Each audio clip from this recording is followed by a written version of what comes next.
ఓం శాంతి. ఈ మనకి ఇప్పుడే ఏం జరిగిందంటే చిన్న గొడవ జరిగింది మాట. ఆ గొడవ ఏంటంటే పక్కన మా ఇంటి పక్కన ఉన్న సాయిబులు అక్కడ కాలువ నీరు అది జారి చెత్త గిత్త ఉంటే చెత్త తీసేసి అన్నీ చేస్తున్నాం. పక్క వాళ్ళు వచ్చి ఆవిడ ఆర్గ్యుమెంట్లో చెప్పింది మాట. ఇలాగని ఏదైనా మాకు పాడైపోతే మీదే బాధ్యత అని ఒక ఇష్యూ వచ్చింది. ఇంక అక్కడి నుంచి ఆవిడ ఏంటంటే ఇష్టసారంగా రెచ్చిపోయి దీనిగా అలాగే ఉందన్నమాట. మరి అన్నిటప్పుడు ఏంటంటే మనం ఓం శాంతి అంటాము, శాంతియుతంగా ఉండాలి, మన భారతదేశం శాంతి స్వరూపంగా ఉండాలి.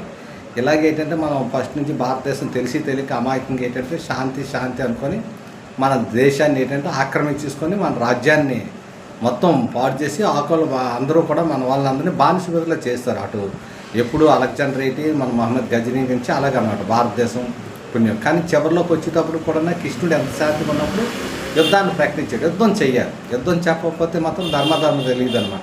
వాళ్ళు మన తిరగబడతారు అనమాట. ఎందుకంటే అన్నీ మనయే తప్పులాగా ఉన్నాయి. అప్పుడు మనకి ఏంటంటే ఎదుర్కొనే శక్తి ఉన్నది. అంటే ఇక్కడ మనకు రెండు శక్తులు ఉంటాయి. ఒకటి ఏంటంటే కోపం ఎలాగ ఉంటుంది, శక్తి ఎలాగ ఉంటుంది. అథారిటీతో మాట్లాడేది మన స్థానం, ఇది మనది అనితో మనకు అథారిటీ ఉంటుంది. మన కాలేజ్ స్థానం మన దగ్గరికి వచ్చి వాళ్ళు వచ్చి అన్నారంటే ఇక్కడ నిజాన్ని కాదు, ఇక్కడ నువ్వు చేస్తేనే అక్కడ వర్కౌట్ అవుతుంది. ఇక్కడ ఏది చేయకపోతే నీకు వర్కౌట్ అవుతుంది. ఎన్నైనా కబుర్లు చెప్పుకుంటూ వెళ్ళిపోవచ్చు, కానీ జ్ఞానం ప్రాక్టికల్గా మనం చేసి చూడాలి. చేసి చూసినప్పుడు దానికి రిజల్ట్ ఎలా వస్తుంది. మా వీధిలో వాళ్ళు అందరూ చూశారు, ఏటి ఆత్మగారు ఎప్పుడు లేరు, ఎంత దీనిగా అయ్యారు. అంటే మనం దేంతో యుద్ధం చేస్తున్నాం, దేంతో ఫైట్ చేస్తున్నాం, ముందు పరిశీలన కావాలి. సో ఒక మాయని చేస్తానన్నమాట. మనిషి కాదు, ఎందుకన్నా అందరూ ఆత్మనే, అందరూ అశాంతిలో ఉన్నారు, దుఃఖాల్లో. మాయ భిన్న రూపాలు వస్తుంది, అటాక్ చేస్తాం. మనం మాయని ఎదుర్కోవాలి అనుకున్నప్పుడు ఏంటంటే ముందు ఆత్మ పరమాత్మ నుంచి శక్తి పొందుకోవాలి. ఎందుకంటే ఒక మాయ అనేది పరమాత్ముడికే తల ఒగ్గుతుంది అన్నమాట. అటువంటి ఎదుర్కొనే శక్తి మనం తీసుకోవాలి.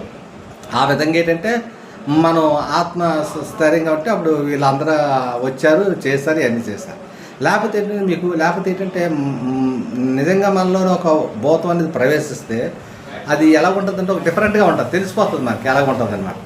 సో మన అథారిటీగా చెప్పినప్పుడు ఎలాగ ఉంటుంది. ఇప్పుడు దుర్గాదేవి ఉంది, రాక్షసులు చంపినప్పుడు అంత శక్తివంతంగా, అంత ధైర్యంగా, గంభీరత శక్తిలో చూపింది, కోపంతో కాదు.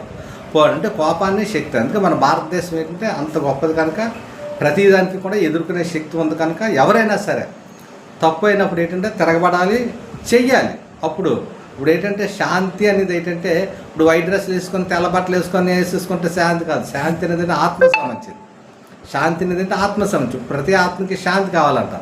ఆత్మలో శాంతి ఎప్పుడైతే ఉందో నీకు శక్తి ఆటోమేటిక్గా వచ్చేస్తుంది. ఎందుకంటే ఆత్మలో శాంతే పవర్ఫుల్ అయిన శక్తి మాట.